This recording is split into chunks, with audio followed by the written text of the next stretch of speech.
welcome to all of you here and online to ParenTalks, supporting your son in reaching his potential, a conversation. My name is Leanne Castellino. I am the Director of Marketing and Brand Strategy here at St. Michael's College School.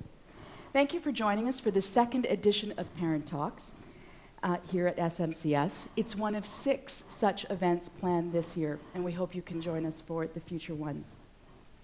ParenTalks debuted in May of 2019. It is designed to be a conversation between guest experts as well as you, current parents of St. Michael's College School, on topics related to student wellness. The event is also being live streamed on YouTube and Facebook. ParenTalks is presented by our Student Affairs Department, led by Mr. Frank Trenadou, and our Community and Learning Partnerships Program, led by Mr. John Walsh. The Community and Learning Partnerships Program enables students to advance their learning through real-world experience. These experiential learning opportunities are facilitated via meaningful partnerships with individuals and organizations. The Student Affairs Department comprises the Guidance Department, the Learning Enrichment Center, as well as the Odette Library. I'd like to invite Mr. Trenadou now to speak to you. Thank you, Leanne, and thank you all for coming. One of our goals in Student Affairs is to cultivate a strong partnership with you, the parents of our students, in the ongoing education of your sons. From a wellness and mental health perspective, that means providing relevant programming to our students that also support your efforts at home in raising your teenage sons. Topics focused on student wellness and mental health are at the core of much of what we do in student affairs. But there are plenty of other themes of common interest. ParenTalks is designed to address these themes via subject matter experts in an intimate and interactive setting. We want you to have access to the important information that is shared in these sessions, which is why they are live streamed and available on our website to view at your leisure. Thank you for your keen interest, and we hope you enjoy this session. Mr. Trenadou. Now, if you have questions throughout the evening, you can certainly have several different ways to send those questions. You can ask them if you're here. You can email them, parenttalks@smcsmail.com. The hashtag is ParenTalksSMCS, or you can also join us on Facebook and YouTube at SMCS 1852. Our featured guest today left his native Jamaica as a young boy and immigrated to Canada with his family, landing in Sudbury, Ontario. He is a grandfather of 4, a father of 5 children, and along with his wife, he's raised 2 teachers and 3 NHL players. A retired educator, principal, and administrator, he worked in one of the toughest neighborhoods in Toronto, facing numerous challenges in various roles, learning firsthand about leadership, resilience, and teamwork on that journey. In 2017, he added another accomplishment, publishing his first book, a national bestseller, entitled How We Did It, The Subban Plan for Success in Hockey, Life, and School. In his latest chapter, he is a sought-after speaker, traveling across North America and elsewhere, speaking to educators, parents, and students about what it takes to reach one's potential and to be successful. He's also working on his second book. Speaking from his personal experience as a parent, coach, and teacher, please welcome Mr. Karl Subban.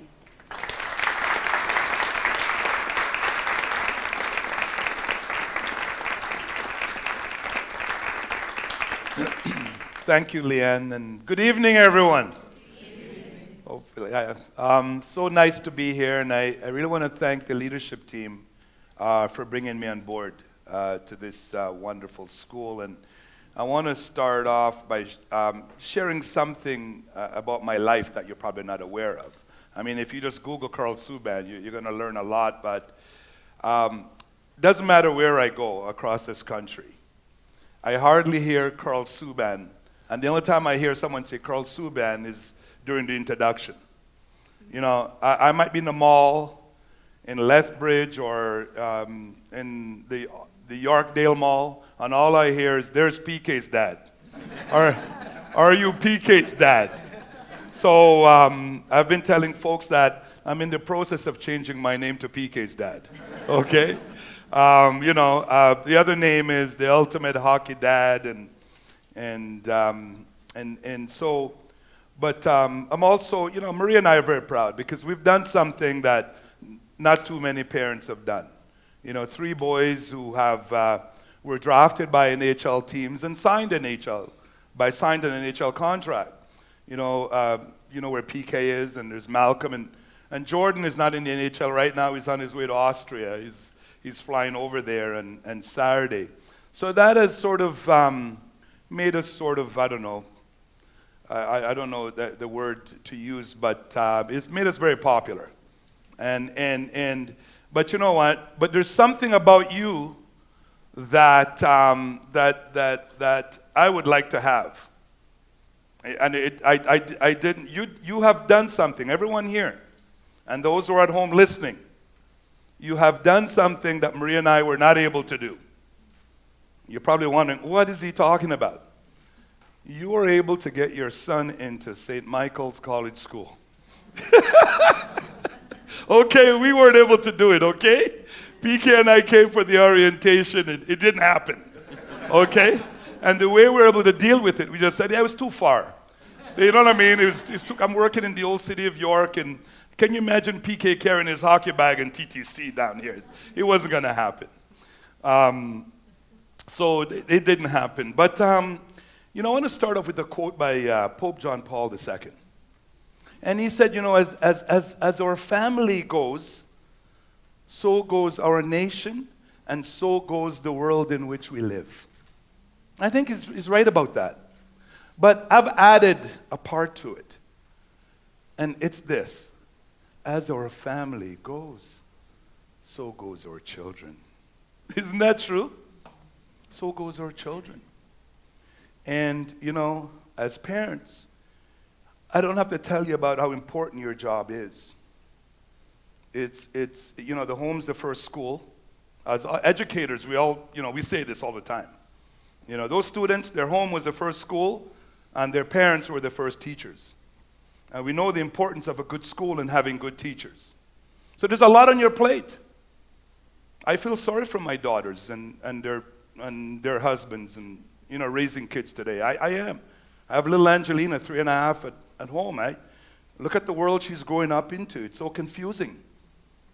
And so you have a very tough job. But sometimes you don't get enough credit. You don't get enough credit. I get credit for what I did 30 years ago almost every day. Okay, being PK's dad. And most of the time I'm so happy that Malcolm, Jordan, Taz, and Tash are not around when people are saying, PK's dad. But, you have a very important job. And you don't get enough credit. Sometimes we forget how important you are. There's a quote that I always share with my teachers at the start of the year. Henry Adams, a teacher affects eternity. He can never tell where his influence stops. And so is parenting. Sometimes we're doing a good job and you don't see the result of it. PK would go out and skate 20 power skating session. And at the 21st, I don't see a difference. That's the way a parent is. You don't always see the difference you're making. And I always like to do this when I speak to parents. I want to take the time to say thank you for the job you're doing. I want to thank you. I really want to thank you. And before I start, I want you now to tell yourself, you know what? You don't tell me. I'm giving you 3 seconds because I don't have a lot of time. I want you to say to yourselves, I am making a difference, because you are making a difference. And your children, you know what? I've crossed out Karl Subban on my teaching certificate, if you don't believe me, and I've wrote in the word difference maker. That's what our children need. That's what you need to be today. You need to be a difference maker. So I want you to say now, whether you believe it or not, because if you don't say it, how are you going to believe it? And how are you going to do it? And I want everyone here to be a difference maker. I want you to say to yourselves, 2 seconds, because I don't have a lot of time with you tonight, I am making a difference. Can you do that right now? Good. And on three, you can point to your spouse or someone next to you, and you're going to say, you're making a difference. Because you know what? Our neighbors never hear that. Believe me. I know what happens in the schoolyard. I know what happens in neighborhoods. Okay? On three, you're going to point to someone, you're going to say, you're making a difference. 1, 2, 3, you're making a difference. Thank you. Come on, give yourselves a hand.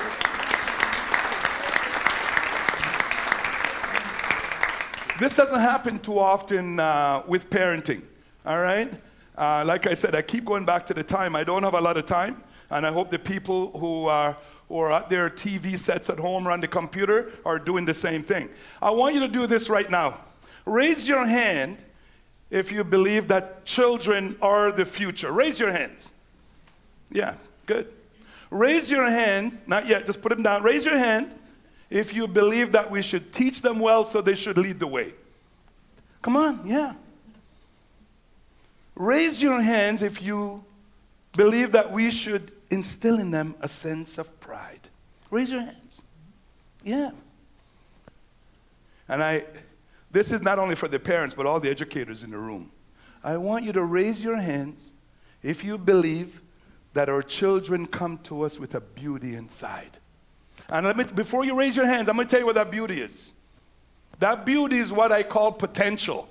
And that's what I'm here to speak to you about. Raise your hands if you believe they come to us with a beauty inside. Well, I love that Whitney Houston song, The Greatest Love of All. Because you know what?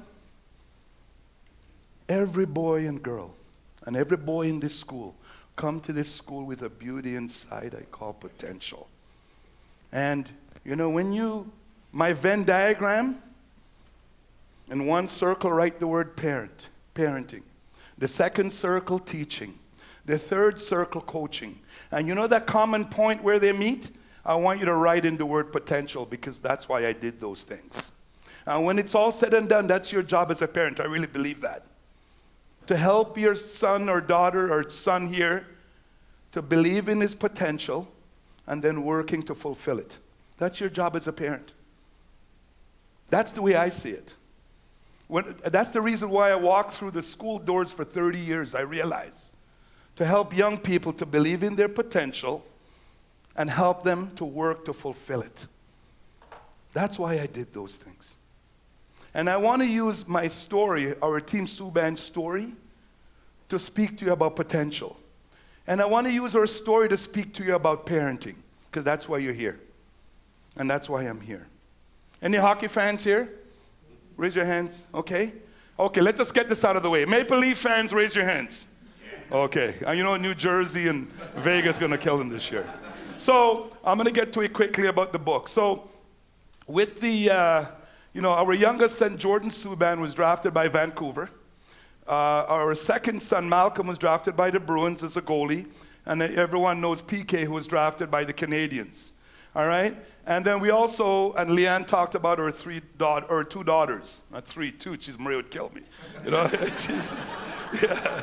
There's another one? Oh, come on. And by the way, when people ask me, how many kids do you have, Karl? You know, they think I'm crazy. I said, the 5 at home, and if I had 500 in the school I was in, it was 505. Because I claimed all those kids. I used to say to them, you know, while you're here with me today, I'm your mother and I'm your father. Because you know what? That's the care I was going to give them. That's the care. But anyway, with all this success and the successes and achievements of the boys came the $1 million question. How did we do it? People want to know how we did it. Okay, and they look where I'm from. I'm from Jamaica. Came to Canada at 12 years old. My wife Maria came from Montserrat, around the same age. So our geography, as you know, did not influence to make hockey players, right? Jamaica and Montserrat are not making hockey players, all right? And so we missed out on Hockey Night in Canada. Hockey Night in Canada has given birth to so many dreams. We missed that. My first 12 years were in Jamaica. So it wasn't the geography or the history, and we all know the odds against your son making the NHL are slim to none. So it wasn't the geography or the history or the math. And some of you might think it's the genes. No, we weren't born with any hockey genes, okay? All right, some of you might think, and our genes do influence us. They're not our destiny. I really believe it's our environment and our genes come together, to make the wonderful people that we're going to become. And that's how I see young people. So what was it? So the only answer for me is potential. I saw the potential in our children. We work with them to fulfill it. But it just happened to be hockey. It just happened to be hockey. So I'm going to get to this quickly about how do we go about helping children to fulfill their potential. How do we go about doing that? I said that was my role as an educator. That's my role as a parent. Okay? I want everyone here to do this. I want you to draw a three-legged stool in your mind. Everyone's okay with that? Three-legged stool. The seat, 1, 2, 3 legs. In the seat of it, I want you to write the word potential. There's a reason why I don't use a PowerPoint. This is a lot more engaging. It's a lot more engaging. In the seat of it, write the word potential. I want you to attach the first leg of your stool and have the word dream beside it. I want you to attach the second leg of the stool and attach the word belief. Write the word belief beside it. The third leg of the stool, I want you to attach it and write the word action beside it. You see, we all come into this world with this stool, but the legs are not attached. And it's gonna become clear to you. We all have a stool, but until we have a dream, all right? Until we have a why, until we have that big goal, we don't attach that. So your potential is made up, in my mind, Karl Subban, the parent, the educator, the author, of 3 things. The big dream, your belief system, and your action. And by the way, when I meet young people who are struggling or adults who have lost their way in life, I go to that stool and I said, too many legs of their stool's missing. Yeah, too many legs of that stool's missing. Because he can't work for you, can't support you. PK had a dream. He said, Daddy, I want to play hockey like those guys on television. That was his dream. And I'm not going to get too much into it. What is your son's dream? What is his dream? When I worked in a school, once I get to know you in my school, I want to know who you want to be and what you want to become. Yeah, what I do. I need to get to know you. That's what a teacher does. Knowing, caring, and inspiring. You're in my school, I want to get to know you, sir, as a person and as a learner. Then I want to communicate to you that I care. Just like I always say I'm mom, but dads do it, with the baby right here. And when we get to know our youngsters and we communicate and demonstrate we care, we inspire them. The way Terry Fox, my big idol, inspire us to walk every year to raise money for cancer research. Okay? So, with the dream, the second leg of the stool is the belief system. And by the way, I do not tell anyone today to believe in yourself. You'll never hear me say believe in yourself. And some people don't agree with me. That's fine, don't believe me. How can you believe in yourself when the world's telling you all your life that you're not good enough? You're not smart enough. You're not strong enough. You're not fast enough. The message that some of our young people are getting is not positive. A lot of them don't feel good about themselves. So I no longer tell young people to believe in yourselves. I tell them to believe in their potential. That's what I tell. Believe in your potential. It was your gift at birth. I really believe that. Everyone was born with it. Believe in your potential. Believe in it was your gift at birth, and when you develop it, it becomes your gift to the world. You can't tell me differently. Just look at PK Subban and his gift to the world. He had a dream. Believe in your potential. That's my mantra. Anyway, so you had the dream and then you have your belief system. The belief system, that's a big problem today. And it impacts on well-being. I don't know if you know that, but okay? When PK was about 9 years old or 10, it doesn't matter the age, it's around there. And I'm not sure why the coach did what he did, but you know what he said? Because I'm quickening my pace. He said, you know what, PK? You'll never make it in hockey. You'll never go as far as I did. Yes, you heard me right. you'll never make it, and you'll never go as far as I did. Yeah. I'm going to ask you a question here. Did the coach's words stop PK from chasing his dreams? Did the coach's words stop PK from chasing his dreams? No. Pardon me? No. So I love asking young people this. Well, what is stopping you? We learned a very important lesson here. It's not what's happening to us sometimes, it's how we deal with it. Mom and dad were now the template for PK to deal with this adversity. It's not what's happening, it's how we deal with it. It's how we deal with it. And if we weren't able to deal with things the way we're supposed to deal with them, he wouldn't be where he is today. It's not because of his ability to skate or shoot the puck or train. Yeah, those things are important. Sometimes it's just getting out of the way so he faces adversity, and we help him to work through it. It makes him stronger. Adversity is that muscle that needs to be strengthened. It didn't kill him. It almost killed us, okay? You know what? But if they don't get practice in dealing with it, how are they going to learn to deal with it?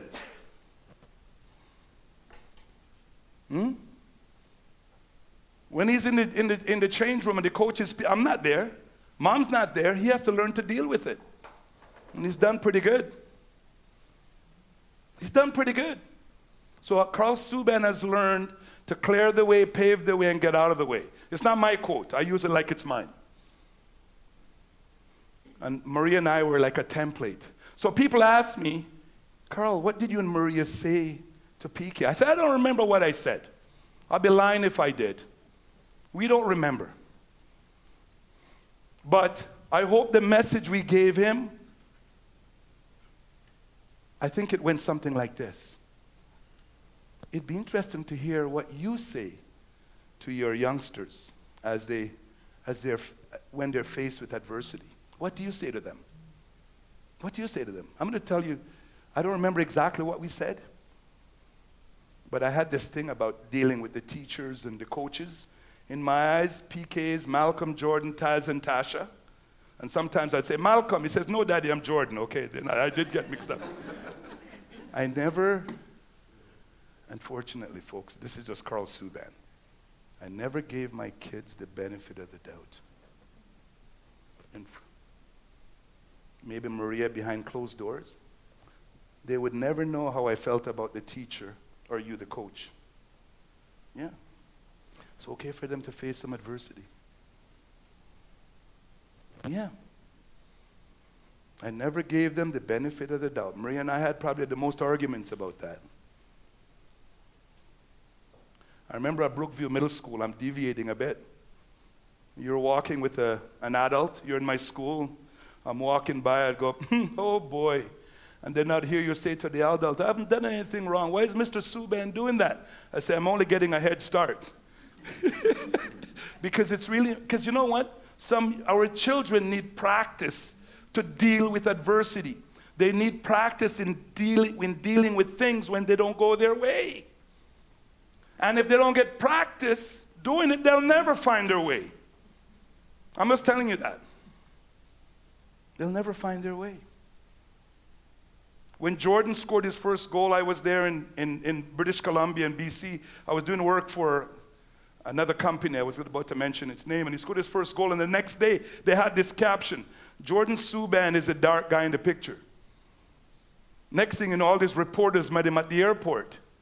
And they wanted a reaction because a lot of people were, oh, can you say that? You know his name. You don't have to refer him as a dark guy in the picture. But I love what Jordan said. Oh, I spoke to the reporter. I just want to move on now and play hockey.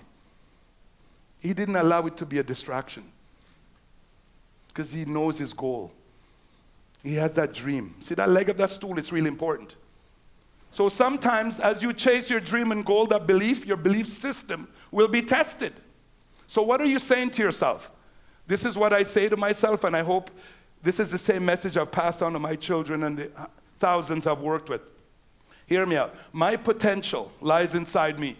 I really believe that. That's what I say to myself at 61. My potential lies inside me. It gives me the ability to reach for something, to dream. That means to reach. So that I can do more, be more, and become more. As an educator, as a parent, you want your children to do more, you want them to be more, and we want them to become more. And what there's, because I want to know, what are they saying to themselves? What's your sons, what are they saying to themselves when they face adversity? What are they saying? That's what I say.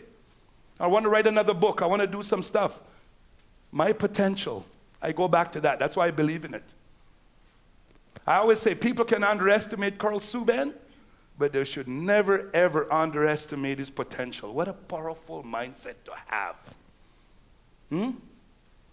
You can underestimate Karl Subban, but you should never underestimate his potential. It's a powerful thing. Everyone's with me about potential, the dream, the belief, and I'm going fast, and the action leg. We need to make that dream actionable. With PK, he had his dream. You're going to face some challenges and adversity, our youngsters, and we have to help them through it.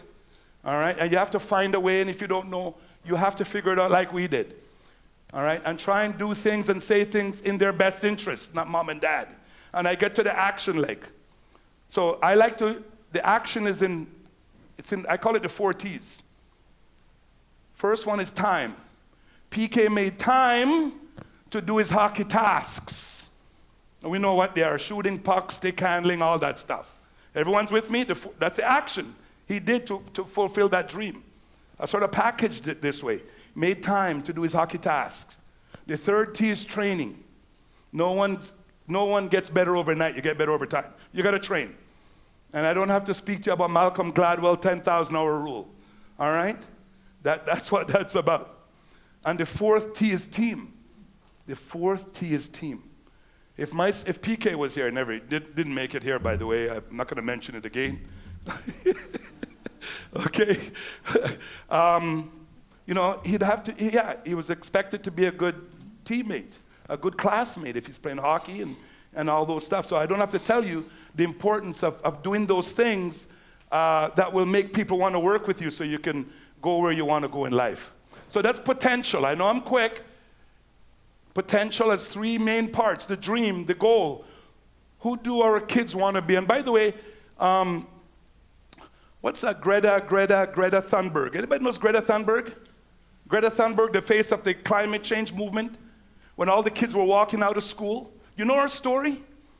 You know her story? I might just tell it a little bit. Greta Thunberg was a kid. She was afflicted with depression from a young age. And she didn't want to go to school. She was skipping classes or didn't want to go until she got connected with the climate change movement. And she became the face of it. And I read the article. You know what it said? This gave her something to do. This gave her something that gave her some joy and fulfillment. And that is so important. That's why when I meet, who do you want to be? What do you want to do? Who do you want to become? And it changes over our lives, by the way. I'm going to get more into that. Okay? So dream, belief, action. That's how I see potential. And remember, that stool, the legs don't come attached. When you have a dream, you attach that leg. As you strengthen the belief system, you attach that leg. And when you make your dream actionable, and it doesn't matter what you're good at, and we have people here with various titles, you use the 4 T's. You use the 4 T's. And with kids, I always say, okay, here, you want to be a lawyer? Well, you need to come to school on time. You know what I mean? If I have a kid in this school, boy doesn't want to, you need to come to school on time. You need to do your school tasks. And when you don't get it right, you need to stick to it and make it better. And you need to be good with your teachers. And you need to be good with your classmates. Right? And I know the school's doing a great job here teaching goodness and discipline, right? And knowledge, you know? So those are important. Is everyone okay with the potential piece? Okay. I'm going to get to the last part. I'm going to speak a little bit more around parenting. All right. Okay, in terms of, I call it life's drive-through, this last part. And as you know, as a hockey parent, many early mornings, and sometimes it was too early, we're tired, The Canadians just beaten the Leafs, and so I slept in a bit tired, so I'm rushing to Pine Point Arena. And so I'm just going to take the drive-through to get my coffee, and PK and Malcolm or Jordan, they're going to get their hot chocolate. And so I want everyone to come with me on this journey, okay? Even the people at home. I want everyone to jump into our Aerostar van, and it's the extended, okay? So we're going in, and I enter the drive-through. And the first thing I come to, there's a do not enter sign, and their car's coming out. Is everyone with me? Their car's coming out. So what's going to happen if I go down there? There's going to be an accident, right? You know what? In our children's lives, whether it's my son or your sons, they need to be aware of those do not enter signs. It's all around them. When PK, Malcolm, and Jordan left home at 16 to go and play with the Belleville Bulls, Maria and I tried to inform them about them, the drinking, and all those things that young people might want to do. That's not good for them. That will get in their way. And it also works for parents too. Those things that maybe are not conducive to good parenting. And by the way, let me share this with you right away. Okay, I get a lot of pats on the back about being the super dad, okay? And this super parent. Like, it doesn't matter where I go. Okay, believe me, Karl Subban, everywhere I go, I get it. And it's so easy for me to get carried away and believe it all. But I don't mind telling you this. My kids make me look a lot better than I really am as a parent. I'm just telling you. There's no one this good. And the minute you start thinking you're this good, something's wrong. Okay? I have not found the black box to parenting. And I have not found a perfect parent. If you have, introduce him to me or her. Is that okay? So with this drive-through, there's this do not enter signs. We need to share those with our children. You know, the bullying. And by the way, that's where I place racism, by the way, down there. It's down there. I never wanted race to be the reason why my children did not achieve, or Karl Subban did not achieve or succeed in life.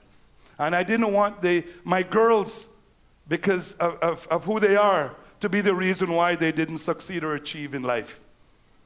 That's a distraction. And those are distractions. That's why this thing about telling young people to be, my mom and dad used to tell us, be a leader, not a follower. Sometimes we follow, and that's where we end up. And it's okay to be a follower, but you're still leading. All right? And then we get to the order window. How much time do I have? Okay, we get to the order window. You got to place your order. And I want children, PK, Malcolm, and Jordan, my two daughters, I knew what they wanted to do. I knew who they wanted to be. I knew what they wanted to become. Where are your children in that continuum? And then I have something for you now as a parent. What do you want out of parenting? I'm going to ask you this question. Don't have to answer me. But I can answer it for myself. What are you doing to be a better parent? What are you doing? I know what I'm doing. PK at 5 is not PK at 25. What are you doing to be a better parent? The world today demands it. Old school doesn't work anymore. There's a new school. And we all need to make sure we're enrolled in that new school. Just look at all the things, all the barriers getting in the way of our children fulfilling their potential. Parental stress, academic stress, social media. There's a whole range of stuff. For example, you know what? One of my son's contract was just up. I'm not going to embarrass him. And I remember in the spring he was a little bit anxious. And I'm sitting there, I'm on the bed, I'm reading, I'm writing, and he came and he engaged me in a conversation. And he left, he wasn't very happy. And sometimes we don't have to say a lot or do a lot for our kids, for them to be unhappy, okay? He left and I felt it. He wasn't happy. And I said, what am I going to do? So I wrote down, I believe, the 3 things that I felt he should be thinking about for his contract. And I wrote first one, money, because it brings a level of comfort. And I wrote the second thing on my list was, you know what? He needs an opportunity to play. But the third thing I don't think he sees, he's in a box. He's in a box. He'll only be able to play so much, and you know what? You're only going to get so much money. So I called him back 5 minutes later. And I said, you know what, son? What are the 3 things that you're thinking about as you work with the agency for your contract? I had them written down, right? He said the first, just like, Daddy, the first is money because it gives me a level of comfort. Second, an opportunity to play. Then I showed him my list, and he couldn't believe it. Now we had this alignment. Wow, look at that relationship. It was unbelievable, that moment. So I was sharing that with my brother today, because his son's, he's staying out late. Oh, geez, I don't want this thing to get in trouble, but no, I've been telling some parents as their sons are moving into high school, have that discussion with them. What are the 3 things that you think are important to you as you work through high school? The majority of them academics, extracurricular, and friends. And friends could be boyfriend and girlfriends. Listen, And so then you can have the discussions around what are the things that you're doing to make these things work in your best interest. When I was finished with my brother, he loved it. Because sometimes if we go right away, you're staying up late and you're doing this, that damages the relationship. It's not going to work. It's not going to work. Anyway, so what are you doing to be better? Is that okay? Everyone's with me? The order window? And then you get to the pickup window. And what must we do before they give us what we order? We got to pay the price. What price are you paying? What price are you willing to pay? And the price, some of the things that I have done, and Maria, that we have done, is we understand that it takes a village to raise our children. And sometimes it takes another, and even with the school, I had to find a way to work with them. And that's, because we must find a way to work with the school, and you can't raise them by yourself. And I'm going to leave this with you before I end. And one of the most important lessons that I've learned as a parent, this is one of them: clear the way, pave the way, and get out of the way. Some of us never learn when to get out of their way. No, seriously. We stay in their way. And so if a bird never learned to leave the nest, it never learns to fly. And so we need to get out of their way so that they can grow and develop. Right? But the other thing is, children have needs, and there are things they want. They have needs so that they can grow to be healthy and to be productive. And when you give them more of the things they want, or that you want, and less of the things they need, we're going to have problems. I've seen it over and over. We're going to have problems. We're going to have problems. One is no. My children knew what the word meant. When I was younger, I'm 61 now, there's this thing around parenting, you don't say no to them. No, I never stopped saying no. They know what the word no means. And they just have to look at me and they knew what it meant, like what I was thinking. Yeah.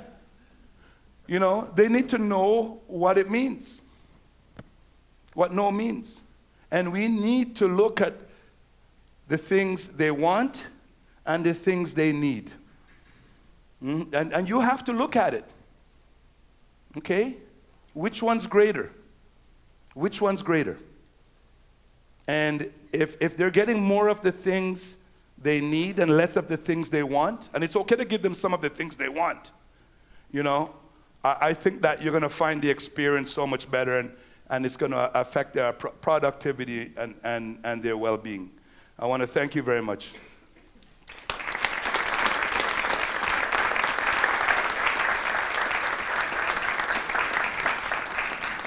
So at this point, we're going to do a Q&A with both of our guests today.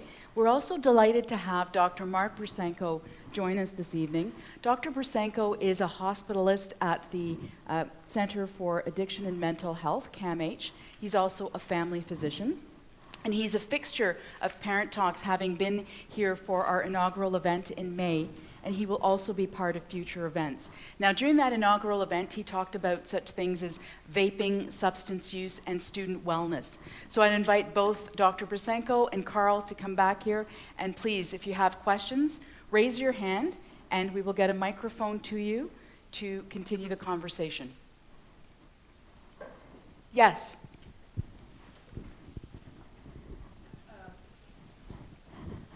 How do you help your children find out what their potential is?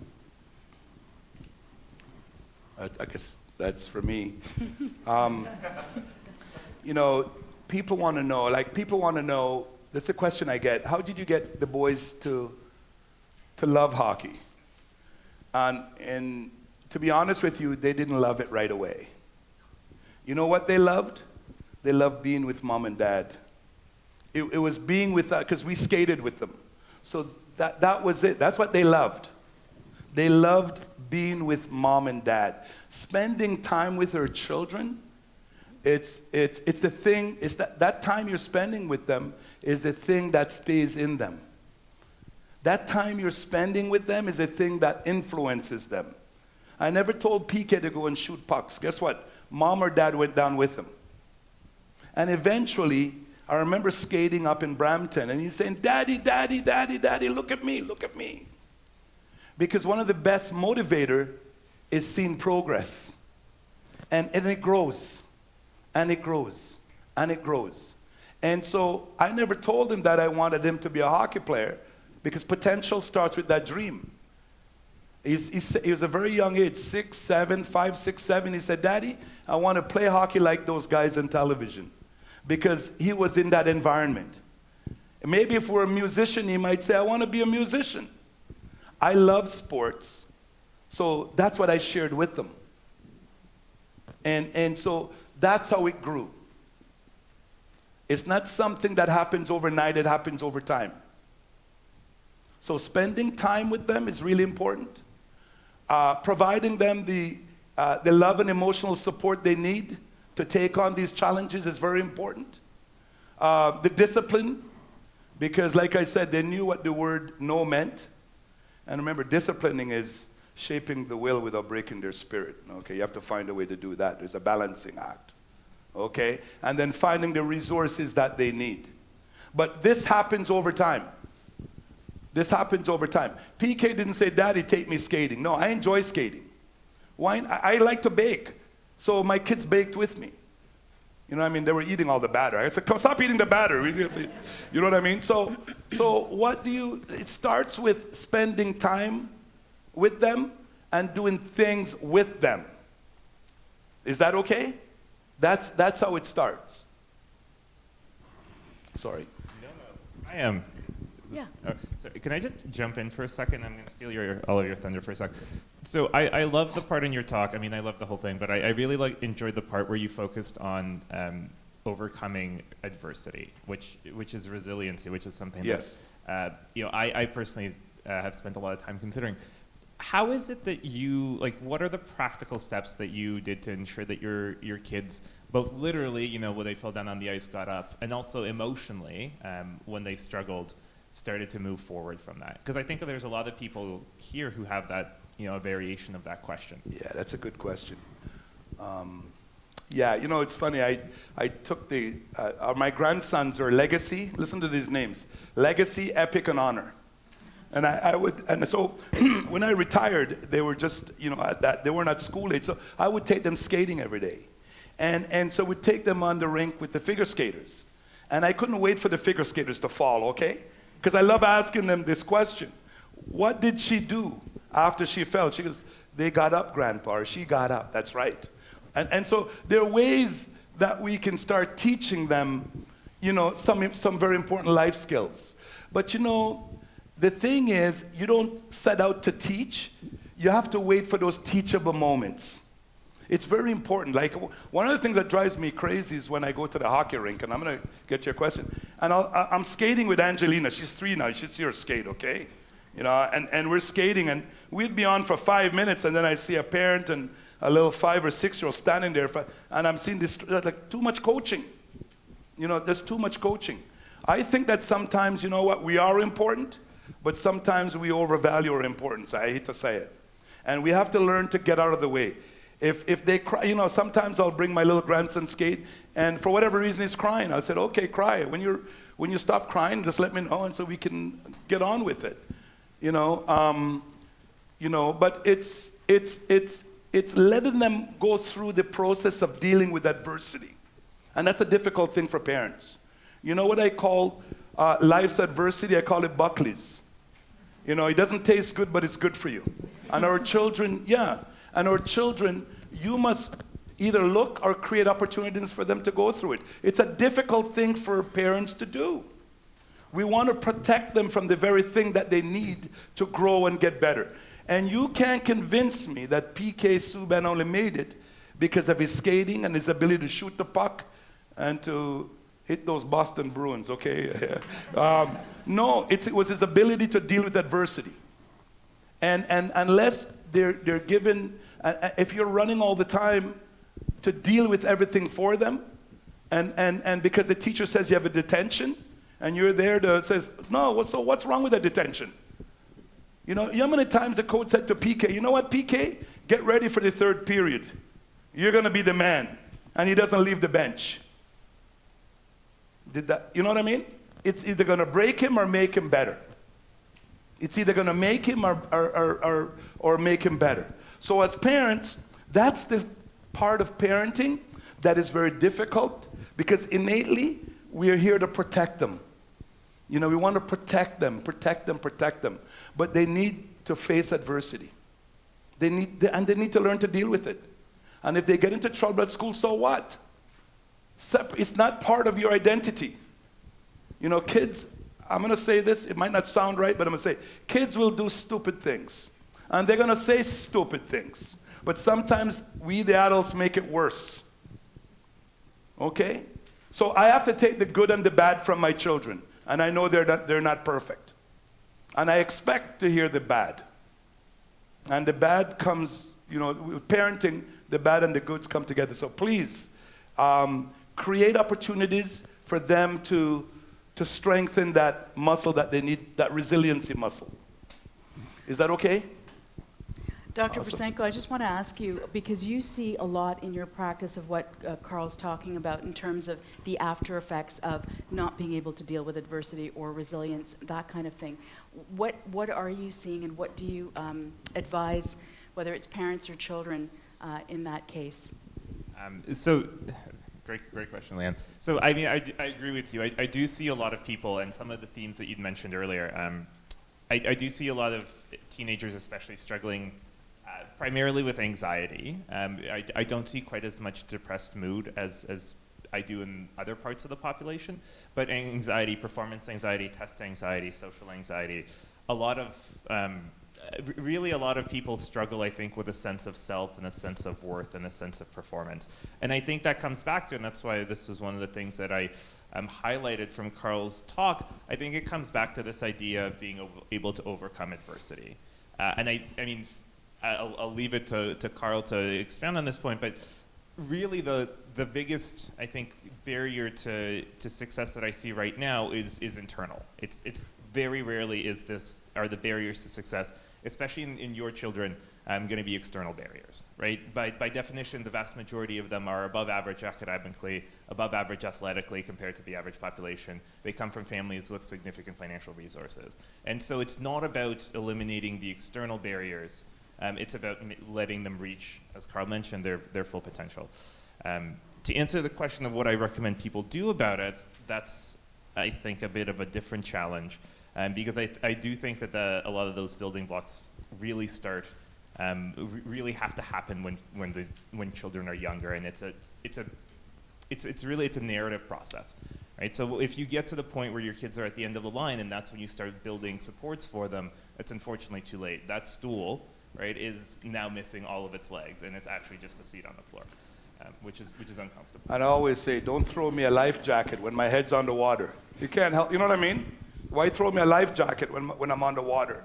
You know, and so that's where we have to get to know our children. But one of the approach I took, it doesn't mean it's the right approach, but I wanted my children to make the grades, but I also wanted them to make friends. You know, I wanted them at home, they had school time, hockey time or basketball time, and downtime, believe it or not. And so that balance was really important. And what we say, this is really important, what we say to our children and what we do can have some serious implications on them in terms of their growth and development. You know, because they all want to please mom and dad, and they don't want to let you down. So we have to monitor that and really be sensitive to their needs. Can I just take over a bit? So the other day, I called a friend of mine and he said, Carl, he goes, Carl, you know, my son on the ice, he doesn't have any jam. He goes, he's not playing with any jam. And I asked him, I said, I'm going to use his name. I said, Martin, do they answer this question for me? Do they use green strawberries or ripe strawberries to make jam? It's pretty straightforward. He goes, yeah, ripe strawberries. Well, I said, your son is not ripe yet to do some of the things we want them to do. And sometimes as parents, we forget about their level of development, where they are developmentally. My second son, Malcolm, is bigger than I am, and he was born December. You know, the kids who were born in January, they were so far ahead of him emotionally and socially in many respects. So we always have to keep that in mind. You know, so I taught and that's why it's important that you have people that you speak with. You can't do it by yourself. And it's okay to talk about the mistakes you made. I've made many. Maria used to tell me, Carl, it's not Carl the hockey dad the kids need the most. It's Carl the dad. So, you know, it's a big job. It's a very demanding job. You know, the old school doesn't work anymore. There's a new school. I call it the new school of parenting. And we need to, you know, we need to research that new school and find out what's happening in there so we can better deal with our children. Anyway, sorry to take over. No, it's your show.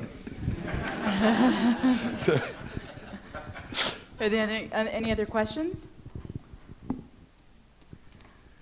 Continuing on the same theme as earlier, Dr. Broussenko, you were here in May and you talked about substance use, vaping, and student mental wellness. I just wondered, after that session was done, what kind of struck you in terms of the feedback that you received or the continuing conversation that you had with parents from this community?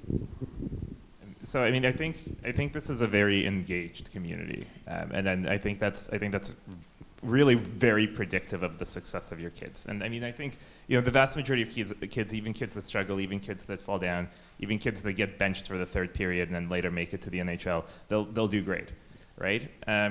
I do think that a lot of the conversations about the substance use and the vaping piece really, I think, resonated with a lot of people, Leanne. And I mean, in the interest of confidentiality, obviously won't tell anyone's stories. But I did hear from a number of parents for whom that was a concern, for whom it was a concern with their kids about, you know, what are they doing? What are the risks of what they're doing? You know, how do we talk to them about it?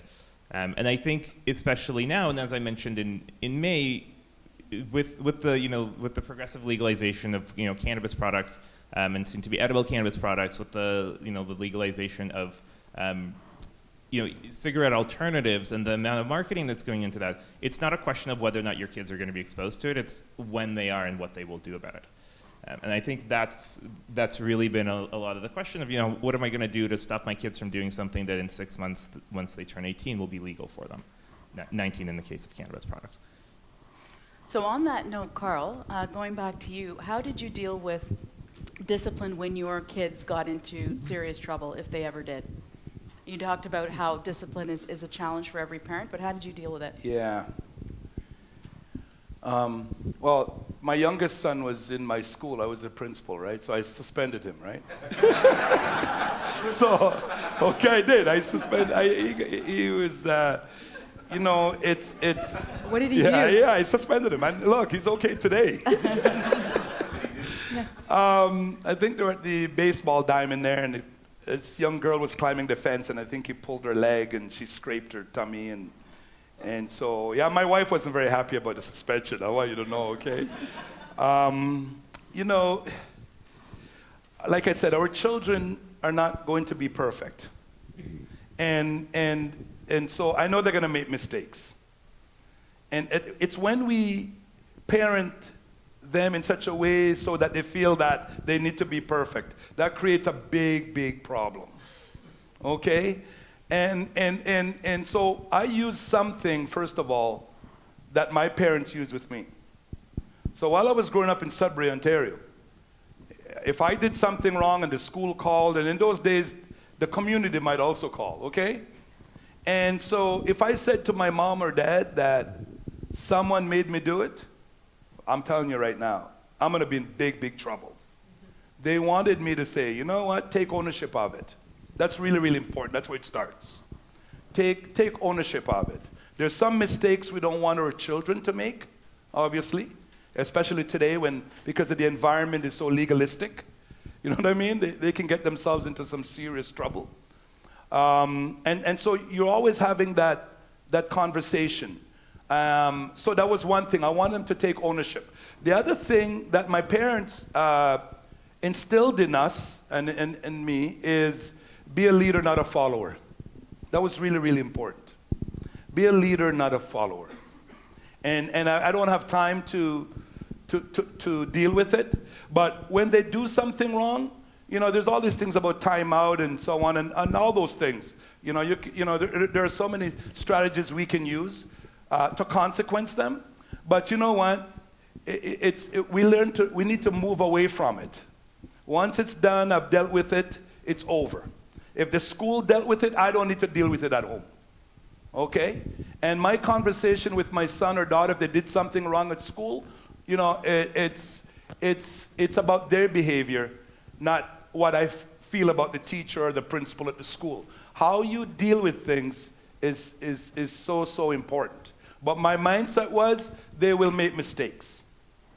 And they're still making mistakes. They say the brain of most boys are not fully developed until they're 25, and that affects their decision making.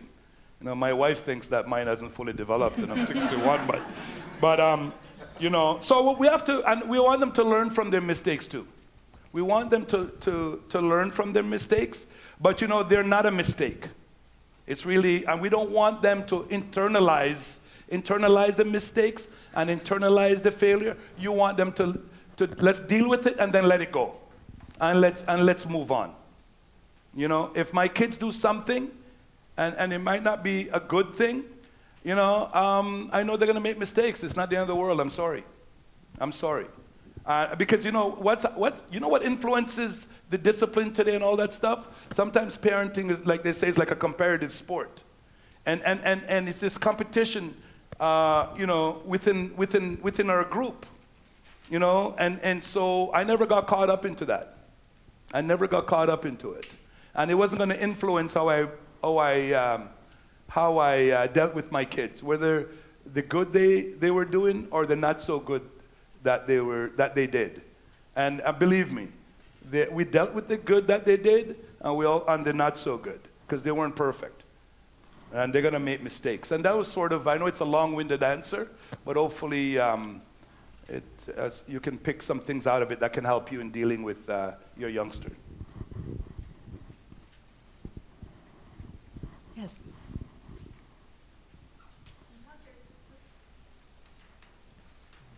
You talked earlier about your role as a parent in terms of helping your child kind of have the dream and the action to achieve their potential. I'm interested, now that you've got children that are young adults, how that your role in parenting has evolved once your kids are in the process of achieving that potential. So you're not helping them find it, but what's your role now that they're kind of on the road, so to speak? Yeah, that's a very good question. I sort of explained it with that contract situation, but I've really learned to get out of the way.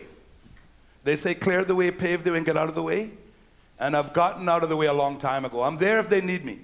In terms of parenting, there are 3 types of kids I saw over my career. We had the autopilot kids, who they were basically raising themselves. They did not have a lot of supervision or direction and support. And then we had those helicopter kids, You know, where the parents are always, I call those designer kids too, because the parents want to design their way to the top. It's not going to happen. Sorry, but, you know. And then we had the lifeguard parents. The lifeguard parents, that's what I am now. So we've taught them how to swim, and we just sit back and watch them. And if they're over their heads and they need help, then we can jump in to help and support them. But they have to figure things out. And the younger they can start, the better. Sorry. On that note, sorry to interrupt. That is our time for the live stream. Thank you so much, Karl Subban and Dr. Mark Broussenko for joining us. That concludes our live stream for this evening.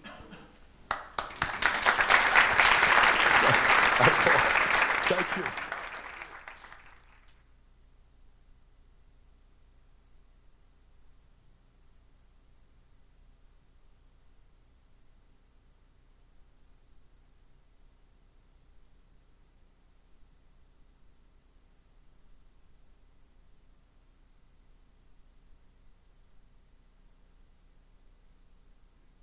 The kids are at the age where I need to be